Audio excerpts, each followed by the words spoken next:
Hi, it's Brian Decker with your Market Minute. Want to talk to you about a strategy that I think is pretty awesome. I just learned about it recently, wanted to pass it along to help your adult children get into a home. Right now, home prices have doubled in the last 4.5, 5 years. Interest rates have gone up, making it very difficult to qualify for a lot of 20, 30, 40-year-old adult children of ours. So there's something called intra-family loans. It's a wealth transfer strategy, fairly straightforward to understand and implement. The structure and maintenance of the loan is necessary to avoid unexpected taxable gifts. Again, it's called an intra-family loan. The vehicle is to provide financial resources to family members in a cost and tax efficient way. There's pros and cons. The pros, it's a low-cost wealth transfer strategy. A trust, you don't have to use a trust, but a trust can be used to provide additional control. Interest rates are generally lower than commercially available. So for example, right now, 7% is about the mortgage rate.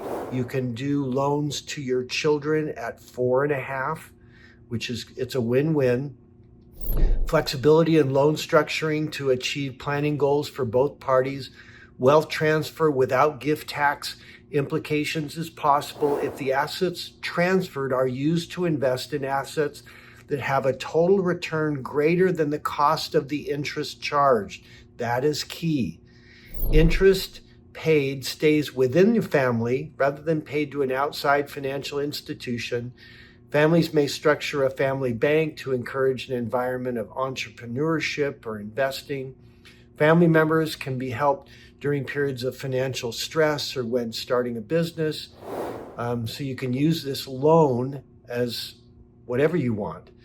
Gifting and forgiving the loan can be done efficiently and carefully when and if desired. Refinancing or prepaying the loan may be possible if structured as such. Here are the negatives.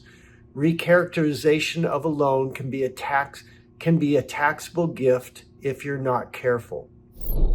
Income and gift tax compliance matters need to be addressed over the life of the loan. Changes to existing estate documents may be necessary to address what happens to the loan if outstanding at the lender's death, or to equalize other estate provisions reflective of this lending. And finally, you want to be careful to make sure that family discord may not erupt due to loans being made on an unequal basis, or if loans are not repaid on a timely basis. So these are called intra-family loans. Check it out. Work carefully with a CPA to put things together. But this is a way to help your children start a business, buy a home, many great things at a much lower rate.